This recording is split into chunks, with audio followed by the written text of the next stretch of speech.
Hey there, sweet squirrels. We've just got a little bit.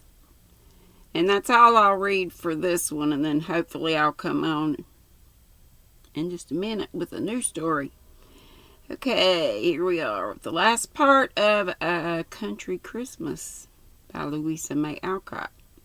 The court gentleman was all right in a moment, and the coolest of the three, as he offered his congratulations and gracefully retired, leaving the lovers to enjoy the tryst he had delayed. But as he went downstairs, his brows were knit, and he slapped the broad railing smartly with his cocked hat, as if some irritation must find vent in a more energetic way than merely saying, "Confound the little baggage," under his breath. Such an amazing supper came from Aunt Plummy's big pantry that the city guests could not eat for laughing at the queer dishes circulating through the rooms and copiously partaken of by the hearty young folks.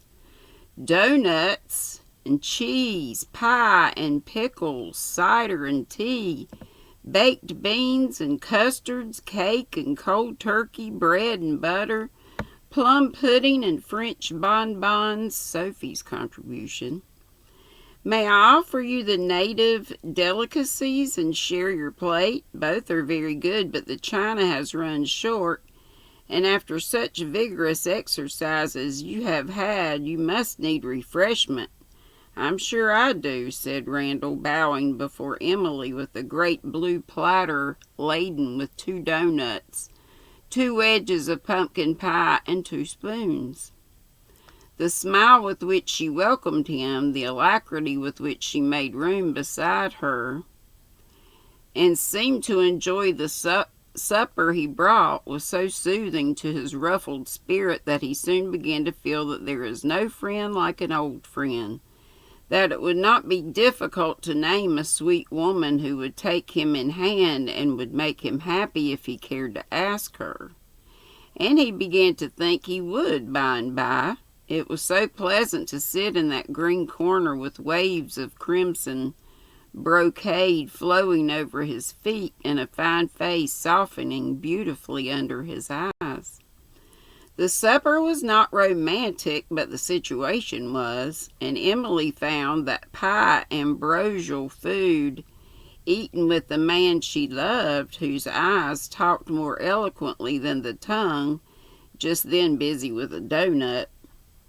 Ruth kept away, but glanced at them as she served her company, and her own happy experience helped her to see that all was going well in that quarter. Saul and Sophie emerged from the back entry with shining countenances, but carefully avoided each other for the rest of the evening. No one observed this but Aunt Plummy from the recesses of her pantry, and she folded her hands as if well content, as she murmured fervently over a pan full of crullers, "Bless the dears, now I can die happy." Everyone thought Sophie's old-fashioned dress immensely becoming, and several of his former men said to Saul with blunt admiration, "Major, you look tonight as you used to after we'd gained a big battle." "I feel as if I had," answered the splendid Major, with eyes much brighter than his buttons, and a heart under them infinitely prouder than when he was promoted on the field of honor for his Waterloo was won. There was more dancing, followed by games in which Aunt Plummy shone preeminent, for the supper was off her mind and she could enjoy herself.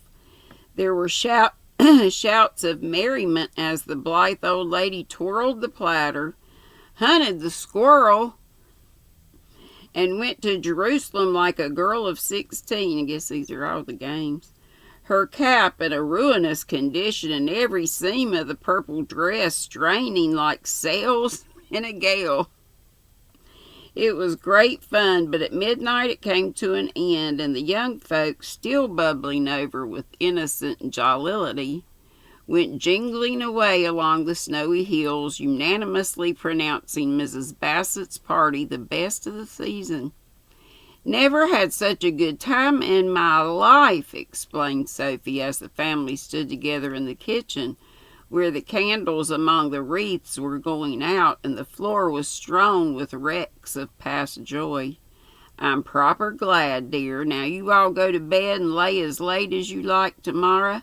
I'm so kinder worked up I couldn't sleep, so Saul and me will put things to rights without a mite of noise to disturb you. And Aunt Plummy sent them off with a smile that was a benediction, Sophie thought. The dear old soul speaks as if midnight was an unheard of hour for Christians to be up. What would she say if she knew how we seldom go to bed till dawn in the ball season? I'm so wide awake I've half a mind to pack a little. Randall must go at 2, he says, and we shall want his escort, said Emily as the girls laid away their brocades in the press in Sophie's room. I'm not going. Aunt can't spare me, and there's nothing to go for yet, answered Sophie, beginning to take the white chrysanthemums out of her pretty hair.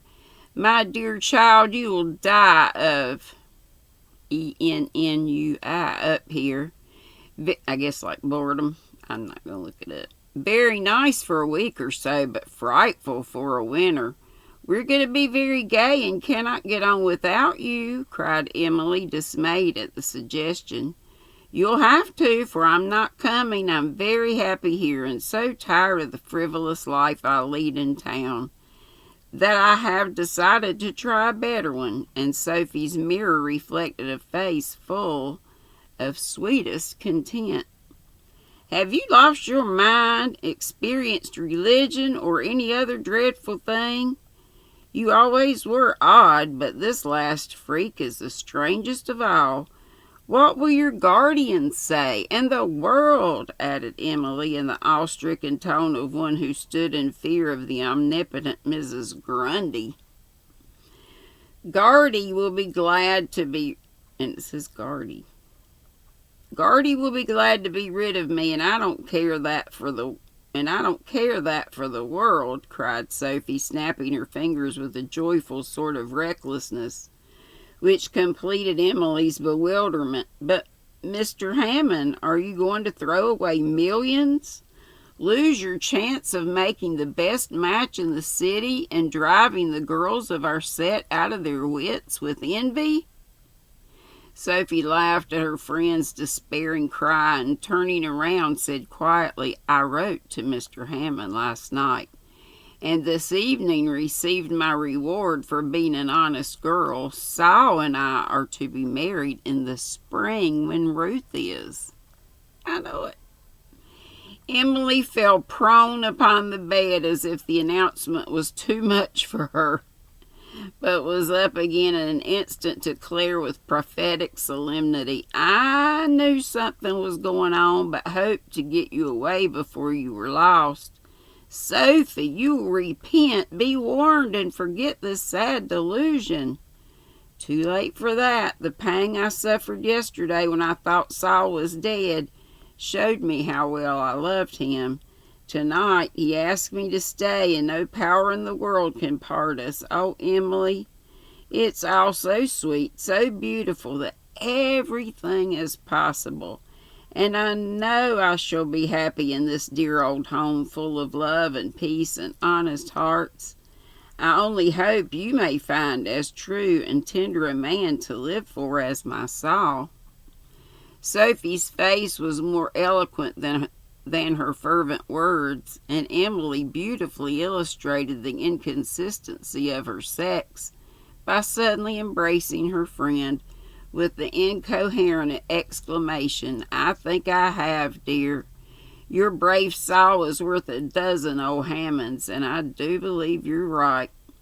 It's unnecessary to tell how, as if drawn by the irresistible magic of sympathy, Ruth and her mother crept in one by one to join the midnight conference and add their smiles and tears, tender hopes and proud delight to the joys of that memorable hour, nor how Saul, unable to sleep, mounted guard below, and meeting Randall, crowing down to soothe his nerves with a surreptitious cigar, found it impossible to help confiding to his attentive ear the happiness that would break bounds and overflow in unusual eloquence. Peace fell upon the old house at last, and all slept as if some magic herb had touched their eyelids, bringing blissful dreams and a glad awakening. "Can't we persuade you to come with us, Miss Sophie?" asked Randall next day as they made their adieu. "I'm under orders now and dare not disobey my superior officer," answered Sophie, handing her major his driving gloves with a look which plainly showed that she had joined the great army of devoted women who enlist for life and ask no pay but love. "I shall depend on being invited to your wedding then, and yours too, Miss Ruth," added Randall, shaking hands with the little baggage, as if he had quite forgiven her mockery and forgotten his own brief lapse into sentiment. Before she could reply, Aunt Plummy said, in a tone of calm conviction that made them all laugh, and some of them looked conscious, "Spring is a good time for weddings, and I shouldn't wonder if there was quite a number." "Nor I," and Saul and Sophie smiled at one another as they saw how carefully Randall arranged Emily's wraps. Then, with kisses, thanks, and all the good wishes that happy hearts could imagine, the guests drove away to remember long and gratefully that pleasant country Christmas. The end. A little longer than I thought. And the next story, I hope it'll be a good one, is also by Louisa May Alcott, so it should be, and it's called Cousin Tribulation's Story. So hope to come on with that soon. I said maybe right after, but I'm not. So maybe today, maybe tomorrow, who knows. I got a squealing squirrel mail to do next. Love y'all. Be sweet, don't be ugly. Tea at 3 today. Be sweet, don't be ugly. Did I already say that? I think I did. Bye.